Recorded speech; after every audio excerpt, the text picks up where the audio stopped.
Quiconque veut augmenter sa valeur spirituelle et sociale doit augmenter son niveau d'instruction. Amen. La société te taxe à partir de ce que tu as dans ta tête.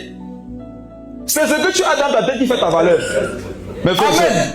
Mes frères, tu veux qu'on te considère, mets les choses dans ta tête, mets les informations dans ta tête. Amen.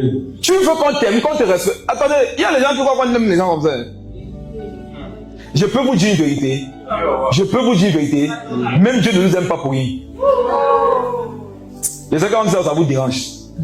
On vous a présenté un faux Dieu. Donc, quand tu te rends compte, tu es dans le péché. Tu es paresseux. Il t'aime. En fait, quand tu ressens ce que Dieu aime, c'est ton âme. Hein? Amen. Amen. Il veut sauver ton âme. Si ce n'est que toi là, il ne t'aime pas.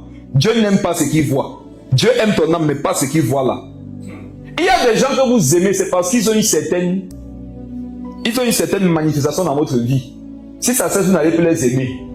J'ai aussi entendu parler d'un amour là qu'on appelle l'amour inconditionnel. Ça existe ça? Arrêtez de vous flatter les uns les autres. Hein. Il n'existe pas un amour inconditionnel. C'est-à-dire un amour qui n'a aucune condition. Même l'amour de Dieu a des conditions.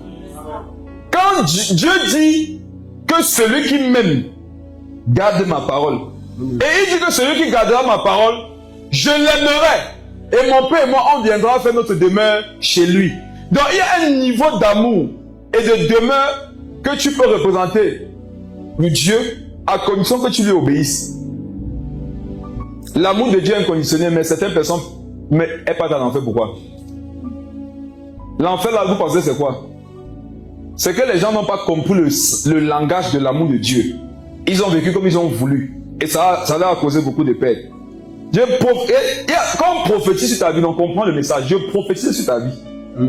2026 qui arrive sinon. Nebuchadnezzar va changer ton nom. Amen. Tu as compris ce qui est derrière? Amen. Ça veut dire que quand tu vas t'instruire, amen, quand tu vas lire, quand amen, tu vas étudier, amen, quand tu vas chercher l'intelligence et la sagesse, ça va payer. Pourquoi? Tu peux t'instruire, ça ne paye pas, non? Tu peux chercher l'intelligence, la sagesse et ça ne t'amène nulle part. On comprend par là qu'au moins pour pouvoir être sélectionnable, il faudrait déjà que je puisse avoir le CV qu'on demande.